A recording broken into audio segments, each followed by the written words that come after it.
ഇന്നത്തെ ഈ ഒരു വീഡിയോയിൽ നമ്മൾ ഡിസ്കസ് ചെയ്യുന്നത് വൈൽഡ് ലൈഫ് ടൂറിസത്തിനെ കുറിച്ചിട്ടാണ്. അപ്പോൾ എന്താണ് വൈൽഡ് ലൈഫ് ടൂറിസം എന്നുള്ളത് നമുക്ക് നോക്കാം. അതിൻ്റെ ഒരു ചെറിയൊരു മീനിങ് അവിടെ കൊടുത്തിട്ടുണ്ട്.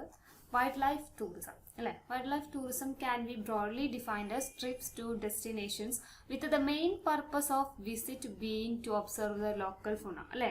അതായത് ആ ഒരു പ്രദേശത്തെ ഒരു ലോക്കൽ ഫുണ എന്ന് പറഞ്ഞിട്ടുണ്ടെങ്കിൽ ജന്തുജാലങ്ങളെ നിരീക്ഷിക്കുക എന്നുള്ള ഒരു ഉദ്ദേശത്തോട് കൂടിയിട്ട് നമ്മൾ ട്രിപ്പുകൾ പോവുകയാണെങ്കിൽ അതിനെയാണ് വൈൽഡ് ലൈഫ് ടൂറിസം എന്ന് പറയുന്നത്. ഇപ്പോൾ നമ്മൾ വൈൽഡ് ലൈഫ് ടൂറിസം എന്ന് പറയുന്നത് ആ പ്രദേശത്തുള്ള എന്നാൽ ലോക്കൽ ഫുണ നമ്മൾ ആസ്വദിക്കാൻ വേണ്ടിയിട്ട് പോകുന്നതിനെയാണ് വൈൽഡ് ലൈഫ് ടൂറിസം എന്ന് പറയുന്നത്, അല്ലെങ്കിൽ ഒബ്സർവ് ചെയ്യാൻ വേണ്ടിയിട്ട് പോകുന്നതിനെയാണ് വൈൽഡ് ലൈഫ് ടൂറിസം എന്ന് പറയുന്നത്. ഇനി wildlife tourism is gearing up in India and is obtaining global recognition അല്ലേ. വൈൽഡ് ലൈഫ് ടൂറിസം എന്ത് ചെയ്തിട്ടുണ്ട്, ഇന്ത്യയിൽ ഒരു ആഗോള അംഗീകാരം നേടിയിട്ടുണ്ട് എന്നുള്ളതാണ്. From Asian elephants to Asiatic lion, Bengal tiger, sloth bear, Indian rhinoceros and leopard to hundreds of bird species, tourists from all across the world are attracted to visit the country. അപ്പോൾ ഒരു ഏഷ്യൻ ആനകൾ മുതൽ Asiatic സിംഹം, അതുപോലെ തന്നെ ബംഗാൾ കടുവ, then കരടി അല്ലെ, ഇന്ത്യൻ കണ്ടാമൃഗം, പുള്ളിപ്പുലി തുടങ്ങിയ നൂറുകണക്കിന് പക്ഷി മൃഗാദികൾ വരെ എന്താണ് ഉള്ള ഒരു വൈൽഡ് ലൈഫ് ടൂറിസമാണ് ഇന്ത്യയിലുള്ളത്. അപ്പോൾ അതുകൊണ്ട് തന്നെ ലോകമെമ്പാടുള്ള വിനോദസഞ്ചാരികൾ ഈ നമ്മുടെ രാജ്യം സന്ദർശിക്കാനായിട്ട് എന്ത് ചെയ്യുന്നുണ്ട്, അല്ലെങ്കിൽ നമ്മുടെ രാജ്യത്തിലേക്ക്, നമ്മുടെ കൺട്രിയിലേക്ക് വിസിറ്റ് ചെയ്യുന്നു. ഇതൊക്കെ കൊണ്ട് അട്രാക്ട് ചെയ്തുകൊണ്ട് നമ്മുടെ രാജ്യത്തിലേക്ക് എന്ത് ചെയ്യുന്നുണ്ട്, വിസിറ്റ് ചെയ്യുന്നുണ്ട് എന്നുള്ളതാണ് വൈൽഡ് ലൈഫ് ടൂറിസത്തെ കുറിച്ചിട്ട്, ഇന്ത്യയിലെ വൈൽഡ് ലൈഫ് ടൂറിസത്തെ കുറിച്ചിട്ട് പറയാനുള്ളത്. ദെൻ ഇന്ത്യയിലെ വൈൽഡ് ലൈഫ് ടൂറിസത്തിൽ വരുന്ന ഒന്നാണ് നാഷണൽ പാർക്ക് എന്ന് പറയുന്നത്. അപ്പോൾ നാഷണൽ പാർക്ക് എന്താണെന്നുള്ളത് നോക്കാം. India is a home to several well known large mammals അല്ലേ. ഇന്ത്യയിലെ നാഷണൽ പാർക്ക് ഇൻ ഇന്ത്യ അറിയപ്പെടുന്നത് നിരവധി വലിയ മാമൽസിന്റെ ഒരു ആവാസ കേന്ദ്രമായിട്ടാണ്. India has a large variety of protected wildlife എന്നാണ്. അപ്പോൾ ഇന്ത്യയിൽ തന്നെ പ്രൊട്ടക്റ്റഡ് വൈൽഡ് ലൈഫിന്റെ ഒരു വെറൈറ്റി തന്നെ, ഒരു ലാർജ് വെറൈറ്റി തന്നെ ഉണ്ട്. അതായത് സംരക്ഷിത വന്യജീവികൾ അല്ലെ, അതിൻ്റെ ഒരു ലാർജ് വെറൈറ്റി ഇന്ത്യയിൽ ഉണ്ട്. So the country protected forest consist of 96 national park of India and 510 sanctuaries and 25 tiger reserve and 28 elephant reserve in India. അപ്പോൾ നമ്മുടെ ഈ കൺട്രിയിൽ പ്രൊട്ടക്റ്റഡ് ഫോറസ്റ്റ് കൺസിസ്റ്റ് ചെയ്യുന്നത് 96 നാഷണൽ പാർക്കുകളും, അതുപോലെ തന്നെ 510 സാങ്ച്വറീസും, 25 ടൈഗർ റിസർവ്സും, അതുപോലെ തന്നെ 28 എലിഫന്റ് റിസർവ്സും ആണ് ഇന്ത്യയിലുള്ളത്. So it is climatic and geographic diversity make it over 350 mammals and 1200 bird species and many of which are unique. അപ്പോൾ അതുപോലെ തന്നെ 350-ലധികം സസ്തനികളുണ്ട്, 1200 പക്ഷി മൃഗാദികളും ഒക്കെ ഉൾപ്പെടുത്തിയിട്ടുള്ള ഒരു ആവാസ കേന്ദ്രമാണ് എന്തെന്ന് പറയുന്നത് ഈ ഒരു നാഷണൽ പാർക്ക് എന്ന് പറയുന്നത്. ഒരു ക്ലൈമാറ്റിക് ആൻഡ് ജിയോഗ്രഫിക് ഡൈവേഴ്സിറ്റി ആണ് ഈ ഒരു നാഷണൽ പാർക്ക് എന്ന് പറയുന്നത്. വേൾഡ് ലാർജസ്റ്റ് മാൻഗ്രോവ് ഫോറസ്റ്റ് ആയിട്ടുള്ള, അതായത് കണ്ടൽവനമായിട്ടുള്ള സുന്ദർബൻ സ്ഥിതി ചെയ്യുന്നത് സൗത്തേൺ വെസ്റ്റ് ബംഗാളിലാണ്. അതായത് തെക്കൻ പശ്ചിമ ബംഗാളിലാണ് എന്ത് ചെയ്യുന്നത്, ഈ ഒരു സുന്ദർബൻ സ്ഥിതി ചെയ്യുന്നത് എന്നുള്ളതാണ് ഇതിൽ പറയുന്നത്. ഇതാണ് നാഷണൽ പാർക്കുകളെ കുറിച്ചിട്ട് പറയുന്നത്. Then India's first national park was established in 1935 as a Hailey National Park, now known as Jim Corbett National Park. ഇപ്പോൾ ഇതിൽ പറയുന്നത് ഇന്ത്യയിലെ ഫസ്റ്റ് നാഷണൽ പാർക്ക് എസ്റ്റാബ്ലിഷ് ചെയ്തത് 1935-ലാണ്. ഹെയ്ലി നാഷണൽ പാർക്ക് എന്നാണ് അത് പറഞ്ഞിരുന്നത്. ഇപ്പോൾ അതിന് പറയുന്നത് ജിം കോർബറ്റ് നാഷണൽ പാർക്ക് എന്നാണ്. ദെൻ ബൈ 1970 ആയപ്പോഴേക്കും India only had 5 national park. ഇന്ത്യക്ക് എത്രയാണ്, ആകെ 5 നാഷണൽ പാർക്കുകളായിട്ട് മാറി. Then the splendour of nature is always abundance in national park in India, such a vast country and with mind blowing numbers of flora and fauna, India is a must visit place for the wildlife lovers. അപ്പോൾ അതുപോലെ തന്നെ ഇന്ത്യയിലെ ദേശീയ ഉദ്യാനങ്ങളിൽ എപ്പോഴും ഒരു nature is always അല്ലെ, nature ആണ് എന്ത് ചെയ്യുന്നത് ഈ ഒരു ഉദ്യാനങ്ങളിലുള്ളത്.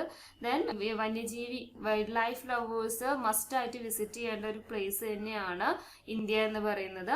അവിടുത്തെ ഫ്ലോറ ആൻഡ് ഫൂണ അല്ലെ, ഇന്ത്യ ഫ്ലോറ ആൻഡ് ഫൂണ ആസ്വദിക്കാൻ വേണ്ടിയിട്ട് വൈൽഡ് ലൈഫ് ലവേഴ്സിന് വിസിറ്റ് ചെയ്യാൻ പറ്റിയ ബെസ്റ്റ് പ്ലേസ് ആണ്. ദെൻ അതുപോലെ തന്നെ amazing national parks of our motherland display a picture of seldom seen. അപ്പോൾ ഇത്തരം മനോഹരമായിട്ടുള്ള നാഷണൽ പാർക്കുകളൊക്കെയാണ് നമ്മുടെ ഇന്ത്യയിലുള്ളത് എന്നുള്ളതാണ്. Then National Park in India also provide a safe haven to various migratory birds who arrive the land to ward off serve climatic conditions of their native countries. അതായത് ഇന്ത്യയിലെ ഈ ഒരു national പാർക്കുകളൊക്കെ ദേശാടന പക്ഷികൾക്ക് ഒരു സുരക്ഷിതമായിട്ടുള്ള ഒരു താവളമാണ് നൽകുന്നത് എന്നുള്ളതാണ്. അല്ലെ, അവരുടെ ആ ഒരു ജന്മനാടുകളിൽ നിന്ന് അവിടുത്തെ കടുത്ത കാലാവസ്ഥയൊക്കെ പ്രതിരോധിക്കാൻ വേണ്ടിയിട്ടാണ് അവർ മൈഗ്രേറ്റ് ചെയ്യുന്നത്, ഒരു സ്ഥലത്ത് നിന്ന് മറ്റൊരു സ്ഥലത്തേക്ക് മൈഗ്രേറ്റ് ചെയ്യുന്നത്. അപ്പോൾ അങ്ങനെയുള്ള സ്ഥലങ്ങളിലൊക്കെ അവരെ സംരക്ഷിക്കുന്നത് നാഷണൽ പാർക്കുകളാണ്. അതുപോലെ തന്നെ there are over 80 national parks and 500 wild life sanctuaries in India. അപ്പോൾ ഇന്ത്യയിൽ 80-ലധികം ദേശീയ പാർക്കുകളും അതുപോലെ തന്നെ 500-ലധികം വന്യജീവി സങ്കേതങ്ങളും ഉണ്ട് എന്നുള്ളതാണ്. which reflect the importance that country places on the nature and wildlife conservation. അതുകൊണ്ട് ആ ഒരു കാര്യം എന്ന് പറയുന്നത് ഇപ്പോൾ 80 നാഷണൽ പാർക്കുകളും ഓവർ 80 നാഷണൽ പാർക്കുകളും അതുപോലെ തന്നെ 500 വൈൽഡ് ലൈഫ് സാങ്ച്വറീസും അത് റിഫ്ലക്റ്റ് ചെയ്യുന്നത് ആ കൺട്രി ആ ഒരു നാച്ചറിനും അതുപോലെ തന്നെ വൈൽഡ് ലൈഫ് കൺസർവേഷനും കൊടുത്തിട്ടുള്ള ആ ഒരു ഇമ്പോർട്ടൻസ് ആണ് എന്ത് ചെയ്യുന്നത്, അത് പ്രതിഫലിപ്പിക്കുന്നത് എന്നുള്ളതാണ്. അതാണ് നാഷണൽ പാർക്കുകളിൽ പറയുന്നത്. അപ്പോൾ നെക്സ്റ്റ് പറയുന്നതാണ് list of national park in India. ഇന്ത്യയിലുള്ള നാഷണൽ പാർക്കുകളുടെ ലിസ്റ്റാണ് പറയുന്നത്. അപ്പോൾ ഇന്ത്യയിൽ ഒരു 105 നാഷണൽ പാർക്കുകൾ, ആ ഒരു ടെറിട്ടറിയിൽ 105 നാഷണൽ പാർക്കുകളാണുള്ളത് എന്നുള്ളതാണ്. അതിൻ്റെ സിഗ്നിഫിക്കൻസ്, അതിൻ്റെ ലൊക്കേഷൻസ്, അതുപോലെ തന്നെ ഇത്ര നാഷണൽ പാർക്കുകളുണ്ട്, എന്തൊക്കെയാണ് അതിൻ്റെ പ്രാധാന്യം, അതിനൊക്കെ കുറിച്ചിട്ട് അറിയുക. അതുപോലെ തന്നെ ഒരു സാങ്ച്വറീസും അതുപോലെ തന്നെ നാഷണൽ പാർക്കുകളും, വൈൽഡ് ലൈഫ് സാങ്ച്വറിയും നാഷണൽ പാർക്കുകളും തമ്മിലൊരു ഡിഫറൻസ് എന്താണെന്ന് അറിയുക. അതൊക്കെയാണ് ഇനി പറയാൻ പോകുന്നത്. അപ്പോൾ മെയിനായിട്ട് ടോപ്പ് 10 നാഷണൽ പാർക്ക്, ഇന്ത്യയിലുള്ള ടോപ്പ് 10 നാഷണൽ പാർക്കുകളെ കുറിച്ചിട്ടാണ് ഇവിടെ പറയുന്നത്. ഓരോന്നും നോക്കാം. ഒന്ന് ബന്ധവ്ഗഡ് നാഷണൽ പാർക്ക് പറയുന്നുണ്ട്, then Ranthambore national park, then Kaziranga national park, Kanha national park, Sundarbans national park, Bandipur national park, Sultanpur national park, Nandankanan zoo, then next വരുന്നത് Nagarhole national park, then Corbett national park. ഇങ്ങനെയാണ് മെയിൻ ആയിട്ടുള്ള ഒരുപാട് നാഷണൽ പാർക്കുകളുണ്ട്. അതിലെ ടോപ്പ് 10 ആയിട്ടുള്ള നാഷണൽ പാർക്കുകളാണ് നമ്മളിപ്പോൾ എടുത്ത് പറഞ്ഞിട്ടുള്ളത്. ഇനി നമുക്ക് നോക്കാം. Wildlife sanctuaries. India is home to several fabulous wildlife sanctuaries and national park. നമുക്കറിയാം ഇന്ത്യ ഒരുപാട് ഫാബുലസ് ആയിട്ടുള്ള വൈൽഡ് ലൈഫ് സാങ്ച്വറീസിൻ്റെയും നാഷണൽ പാർക്കുകളും ഉള്ള ഒരു സ്ഥലമാണ്. Which makes this country as A nature lover as paradise. അപ്പോൾ എന്താണ് നാച്ചർ ലവേഴ്സ് അല്ലെങ്കിൽ പാരഡൈസ് ആയിട്ട് ആ ഒരു കൺട്രി എന്ത് ചെയ്യുന്നുണ്ട്, മാറ്റുന്നുണ്ട് എന്നുള്ളതാണ്. So the wildlife sanctuaries in India are home to around 2,000 different species of birds and 3,500 species of mammals and nearly 30,000 different kinds of insect and more than 50,000 varieties of plants. അപ്പോൾ ഈ ഒരു വൈൽഡ് life sanctuaries in ഇന്ത്യയിൽ ഒരു around 2,000 different species of ബേർഡ്സുകൾ ഉണ്ടെന്നാണ് പറയുന്നത്. അതായത് 2000-ഓളം വ്യത്യസ്ത ഇനം എന്താണ് സ്പീഷ്യസ് ഓഫ് ബേർഡ്സ്, അതുപോലെ തന്നെ 3,500-ഓളം സ്പീഷ്യസ് ഓഫ് മാമൽസിൻ്റെ സസ്തനികളുണ്ട്. അതുപോലെ തന്നെ 30,000-ഓളം വ്യത്യസ്തമായിട്ടുള്ള പ്രാണികൾ, ഇൻസെക്റ്റുകളുണ്ട്. അതുപോലെ തന്നെ 15,000-ഓളം ഡിഫറെൻറ്റ് കൈൻഡ്സ് ഓഫ് പ്ലാന്റുകളുണ്ട് എന്നാണ്. അതൊക്കെ ഉൾപ്പെടുന്നതാണ് ഈ ഒരു വൈൽഡ് ലൈഫ് സാങ്ച്വറീസ് എന്ന് പറയുന്നത്. വൈൽഡ് ലൈഫ് സാങ്ച്വറീസ് ഓരോ സ്ഥലത്ത് വരുന്ന വൈൽഡ് ലൈഫ്, ഇന്ത്യയിലെ തന്നെ ഓരോ സ്ഥലത്ത് വരുന്ന വൈൽഡ് ലൈഫ് സാങ്ച്വറീസ് ഏതൊക്കെയാന്ന് നോക്കാം. ഇൻ ആന്ധ്രാപ്രദേശ് അവിടെ വരുന്നതാണ് ശ്രീശൈലം വന്യജീവി സങ്കേതം, അത് wildlife sanctuary. Then Manjira wildlife sanctuary, then Nagarjuna Sagar sanctuary. In Gujarat ആവുമ്പോൾ അവിടെ വരുന്നത് സസാംഗീർ സാങ്ച്വറി, ദെൻ വൈഡാസ് സാങ്ച്വറി. ദെൻ ഹരിയാന വരുന്നത് സുൽത്താൻപൂർ സാങ്ച്വറി. ഇൻ കേരളയിൽ വരുന്നത് ആറളം സാങ്ച്വറി വരുന്നുണ്ട്. അതുപോലെ തന്നെ ഇടുക്കി, നെയ്യാറ്, പെപ്പാറ, പറമ്പിക്കുളം, തട്ടേക്കാട്, അതൊക്കെയാണ് കേരളയിൽ വരുന്ന മെയിനായിട്ട് വരുന്ന sanctuaries. Then in Karnataka BR hill sanctuary ആണുള്ളത്. ദെൻ മധ്യപ്രദേശിലുണ്ട്, മഹാരാഷ്ട്രയിൽ, ഒറീസയിൽ, രാജസ്ഥാനിൽ, സിക്കിമിൽ, ഉത്തർപ്രദേശ്, ഉത്തരാഖണ്ഡിലൊക്കെ ഈ ഒരു സാങ്ച്വറീസ് ഉണ്ട്. അപ്പോൾ ഇത്രയാണ് മെയിനായിട്ട് വരുന്ന സാങ്ച്വറീസ് എന്ന് പറയുന്നത്. സാങ്ച്വറീസ് എന്ന് പറഞ്ഞിട്ടുണ്ടെങ്കിൽ എന്താണ്, വന്യമൃഗങ്ങളെ സംരക്ഷിക്കുന്ന അല്ലെ സംരക്ഷണ കേന്ദ്രത്തിനെയാണ് എന്ത് പറയുന്നത്, സാങ്ച്വറി എന്ന് പറയുന്നത്. അത് ഓർത്ത് വെക്കുക കേട്ടോ. അപ്പോൾ ഇത്രയാണ് അതിൽ മെയിനായിട്ട് വരുന്നത്. ഇനി എന്താണ് ഈ ഒരു വൈൽഡ് ലൈഫ് സാങ്ച്വറിയും നാഷണൽ പാർക്കും തമ്മിലുള്ള വ്യത്യാസം എന്നുള്ളത് നോക്കാം. അപ്പോൾ അതിലെ ആക്ടിവിറ്റീസ് എടുത്ത് നോക്കുകയാണെങ്കിൽ വൈൽഡ് ലൈഫ് സാങ്ച്വറി എന്ന് പറയുമ്പോൾ human activities are allowed in wildlife sanctuaries. അപ്പോൾ ഈ ഒരു വൈൽഡ് ലൈഫ് സാങ്ച്വറീസിൽ ഹ്യൂമൻ ആക്ടിവിറ്റീസ് അലൗഡ് ആണ്. പക്ഷെ നാഷണൽ പാർക്കുകളിൽ no human interference is allowed.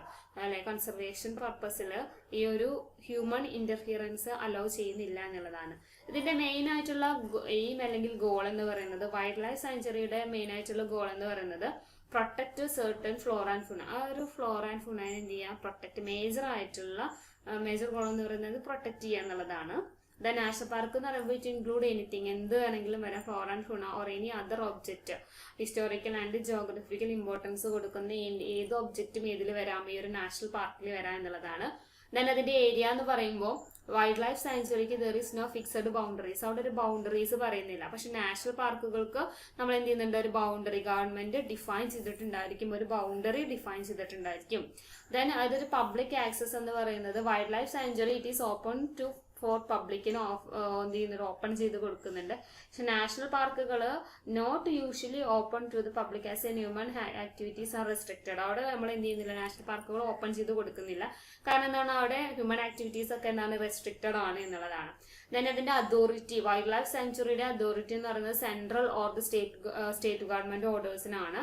National പാർക്കിന്റെ അതോറിറ്റി എന്ന് പറയുന്നത് national park are formed by the state or central legislation ആണ് എന്ത് ചെയ്യുന്നത്, ഇതിന്റെ ഒരു അതോറിറ്റി ഉള്ളത്. ദെൻ അതിന്റെ ബാക്കി കാര്യങ്ങൾ എങ്ങനെയാണെന്നുള്ളത് നോക്കാം. A sanctuary can be changed to a national park. നമുക്കൊരു സാങ്ച്വറിയെ എന്തിലേക്ക് മാറ്റാം, നാഷണൽ പാർക്കിലേക്ക് മാറ്റാവുന്നതാണ്. പക്ഷെ നാഷണൽ പാർക്കിനെ നമുക്ക് ഒരിക്കലും ഒരു സാങ്ച്വറി ആക്കിയിട്ട് മാറ്റാനായിട്ട് സാധിക്കില്ല എന്നുള്ളതാണ്. അതാണ് മെയിൻ ആയിട്ടുള്ള ഡിഫറൻസ്. ഇപ്പൊ രണ്ട് കാര്യം പറയുമ്പോൾ നമുക്കൊരു അതെന്താണ് ഡിഫറൻറ്റ് എന്നുള്ളത് തോന്നാം. അതാണ് ഇവിടെ കൃത്യമായിട്ട് പറഞ്ഞിട്ടുള്ളത്. വൈൽഡ് ലൈഫ് സാങ്ച്വറി എങ്ങനെയാണ്, ഒരു നാഷണൽ പാർക്ക് എങ്ങനെയാണ് എന്നുള്ളത്. അപ്പൊ ഇത്രയാണ് നമ്മുടെ വീഡിയോയിൽ നമ്മളിത് ഡിസ്കസ് ചെയ്ത് കഴിഞ്ഞത്. നമ്മൾ മെയിൻ ആയിട്ട് പറഞ്ഞത് വൈൽഡ് ലൈഫിനെ കുറിച്ചിട്ടാണ്. അവിടെ നാഷണൽ പാർക്കും ഉണ്ട്, വൈൽഡ് ലൈഫ് നാഷണൽ പാർക്കും ഉണ്ട്, അതുപോലെ തന്നെ വൈൽഡ് ലൈഫ് സാങ്ച്വറി ഉണ്ട്. അത് ഡീറ്റെയിൽഡ് ആയിട്ട് നമ്മൾ എന്ത് ചെയ്തു, ഡിസ്കസ് ചെയ്തു.